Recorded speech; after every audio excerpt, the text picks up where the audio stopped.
മഹി കിച്ചണിലേക്ക് സ്വാഗതം. ഇന്നത്തെ നമ്മളുടെ റെസിപ്പി നല്ലൊരു രസം എങ്ങനെയാണ് ഉണ്ടാക്കേണ്ടതെന്ന് നമുക്ക് നോക്കാം. അതിന് വേണ്ടി ഞാനൊരു 10-15 വെളുത്തുള്ളി എടുത്തിട്ടുണ്ട്. ഒരു വലിയ ടേബിൾ സ്പൂൺ കുരുമുളക്, മുഴുവൻ കുരുമുളക് കേട്ടോ, അതെടുത്തിട്ടുണ്ട്. ഒരു ടീസ്പൂൺ ജീരകം എടുത്തിട്ടുണ്ട് കേട്ടോ. ഇനി നമുക്ക് ഇത് മൂന്നും കൂടി ഒരു മിക്സിയുടെ ജാറിലെടുത്ത് നല്ലോണം ക്രഷ് ചെയ്തെടുക്കുക. ഫൈനായിട്ട് ഇറക്കരുത്, ക്രഷ് ചെയ്തെടുക്കുക കേട്ടോ. ഇത് ആദ്യം തന്നെ ക്രഷ് ചെയ്ത് അവിടെ വെച്ചേക്കുക. വലിയ ചെറിയ വെളുത്തുള്ളി ആണെങ്കിൽ ഒരു 10 എടുത്താൽ മതി കേട്ടോ. ഇതിപ്പോൾ അതിന് ഞാൻ വലുതായതുകൊണ്ട് ഇതിനൊരു ഇതില്ലാത്തതുകൊണ്ടാണ്, കാരമില്ലാത്തതുകൊണ്ടാണ് ഞാൻ എടുത്തത്. ഇനി ഇത് വലിയൊരു ഫ്രൈ പാൻ ഞാൻ അടുപ്പത്ത് വെച്ചിട്ടുണ്ട്. അതിലേക്ക് കുറച്ച് വെളിച്ചെണ്ണ ഒഴിച്ചിട്ടുണ്ട്.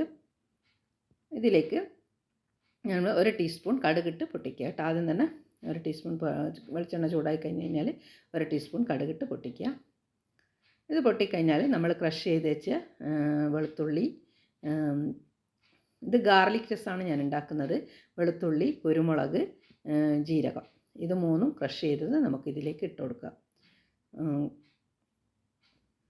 നല്ലോണം ഇട്ട് കൊടുത്തിട്ട് ഇനി ഇത് ഒന്ന് ഇതിൻ്റെ റോസ്റ്റ് ടേസ്റ്റൊക്കെ ഒന്ന് മാറുന്നത് വരെ ഒന്ന് വഴറ്റിയെടുക്കണം. അതായത് ഇത് വെളുത്തുള്ളിൻ്റെയും കുരുമുളകിൻ്റെയും ജീരകത്തിൻ്റെയും ഒക്കെ ഒരു പച്ച ചൊവയില്ല, അത് മാറുന്നത് വരെ നമ്മളൊന്ന് ഇത് വഴറ്റി കൊടുക്കുക. നല്ലോണം വഴറ്റി കൊടുക്കുക കേട്ടോ. ഇത് നമുക്ക് പെട്ടെന്ന് തന്നെ ഉണ്ടാക്കിയെടുക്കാൻ പറ്റുന്ന ഒരു റെസിപ്പിയാണ്. അതുപോലെ നമുക്ക് മടിയുള്ള ദിവസങ്ങളിലൊക്കെ നമുക്ക് ഉണ്ടാക്കാൻ പറ്റുന്ന, കറിയൊന്നും ഉണ്ടാക്കാൻ പറ്റാത്ത ദിവസങ്ങളിലൊക്കെ ഉണ്ടാക്കി കൊടുക്കാൻ പറ്റുന്ന നല്ലൊരു റെസിപ്പിയാണ്, നല്ലൊരു രസത്തിൻ്റെ റെസിപ്പിയാണ്. എല്ലാവരും ഒന്ന് ഇതുപോലെ തന്നെ ഉണ്ടാക്കി വെക്കുക കേട്ടോ. ഇനി ഇത് നന്നായി വഴറ്റി ഇതൊരു പച്ചച്ചൊവയൊക്കെ മാറിക്കഴിഞ്ഞ് കഴിഞ്ഞാൽ നമുക്കിതിലേക്ക് ഒരു 5-8 വെളുത്തുള്ളി ക്രഷ് ഇങ്ങനെ ചതച്ചെടുത്തത്, അതായത് അധികം പേസ്റ്റ് ആക്കരുത്, ചതച്ചെടുക്കുക. ഒന്ന് കുത്തിയാൽ മതി. തോലോട് കൂടി, ചെറുതാണെങ്കിൽ തോലോട് കൂടി കുത്തിയിട്ടിട്ടാൽ മതി. നമ്മൾ ഗാർലിക് രസമാണ് ഉണ്ടാക്കുന്നത്, അതുകൊണ്ടാണ് ഇത്രയും വെളുത്തുള്ളി യൂസ് ചെയ്യുന്നത് കേട്ടോ. ഇനി വലിയൊരു തക്കാളി, അത് ചെറുതായി കട്ട് ചെയ്തിട്ടുണ്ട്, അതും കൂടി ഞാൻ ഇട്ട് കൊടുത്തിട്ടുണ്ട്. ഇങ്ങനെ ഇട്ട് കൊടുക്കുക, നന്നായിട്ട് വഴറ്റി കൊടുക്കുക. ഇനി തക്കാളി ഒന്ന് അധികം ഉടയണ്ട, എന്നാലും ഒന്ന് വെന്ത് ഉടയണം. അതിന് വേണ്ടി കുറച്ച് ഉപ്പിട്ട് കൊടുക്കുന്നുണ്ട് ഞാനിപ്പോൾ. പെട്ടെന്ന് വെന്ത് കിട്ടും കേട്ടോ. ഒന്ന് വഴറ്റുമ്പോൾ പെട്ടെന്ന് വെന്ത് കിട്ടും. അതിന് വേണ്ടി ഞാൻ കുറച്ച് ഉപ്പിട്ട് കൊടുത്തിട്ടുണ്ട്. നന്നായി ഒന്ന് മിക്സായി കൊടുക്കുക.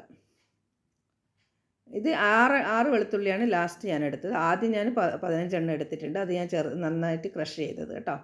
ഇത് 6 വലിയ വെളുത്തുള്ളി. അത് ചതക്കേ ചെയ്യാവും, അധികം ക്രഷ് ചെയ്യാനും മിക്സിയിലിടൊന്നും ചെയ്യരുത്, വെറുതെ ഒന്ന് ചക്കുത്തി ചതക്കുക കേട്ടോ.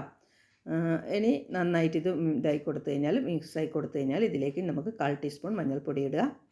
അതിട്ട് നന്നായി വഴറ്റി കൊടുക്കുക കേട്ടോ. നല്ലോണം വഴറ്റി കൊടുത്തു കഴിഞ്ഞാൽ ഇതിലേക്ക് ഞാനിപ്പോൾ 1 ടേബിൾ സ്പൂൺ മുഴുവൻ രസ പൗഡർ ഇടുന്നുണ്ട് കേട്ടോ. പിന്നെ കുറച്ച് 3/4 ടീസ്പൂൺ കായപ്പൊടി ഇടുന്നുണ്ട്. 3/4 ടീസ്പൂൺ കായപ്പൊടി ഇടുന്നുണ്ട്.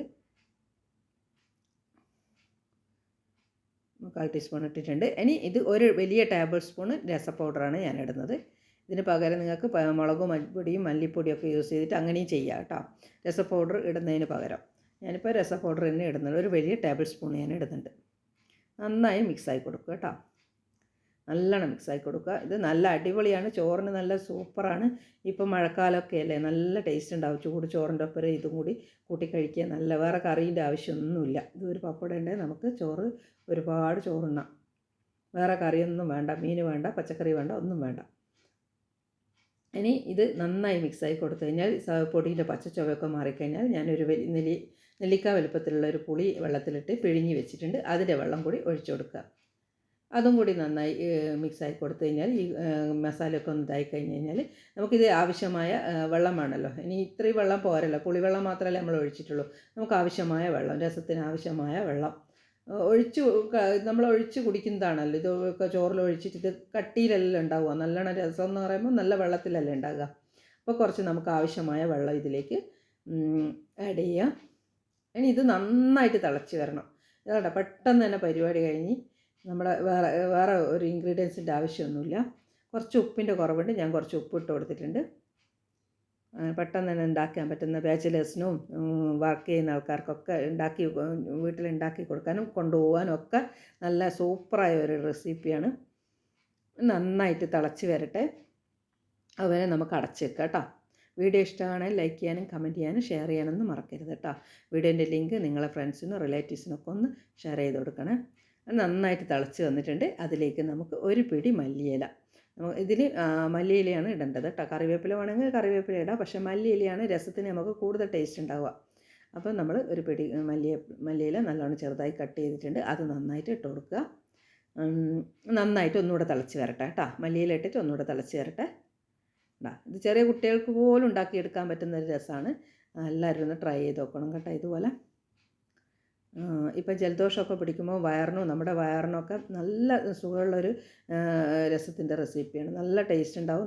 നമുക്കും ഒരു കഴിച്ച് കഴിഞ്ഞാൽ നല്ല ദഹിക്കാനും ഭക്ഷണം കഴിച്ച് കഴിഞ്ഞാൽ ദഹിക്കാനൊക്കെ നമുക്കിത് നല്ലൊരു സൂപ്പർ റെസിപ്പിയാണ്. നന്നായിട്ട് മിക്സായി കൊടുത്ത് നല്ലോണം തിളച്ച് വന്നിട്ടുണ്ട് കേട്ടോ. നല്ലോണം തിളച്ച് വന്നിട്ടുണ്ട്. ചോറിന് നല്ല അടിപൊളി രസത്തിൻ്റെ റെസിപ്പിയാണ്. എല്ലാവരും ഒന്ന് ട്രൈ ചെയ്ത് നോക്കും.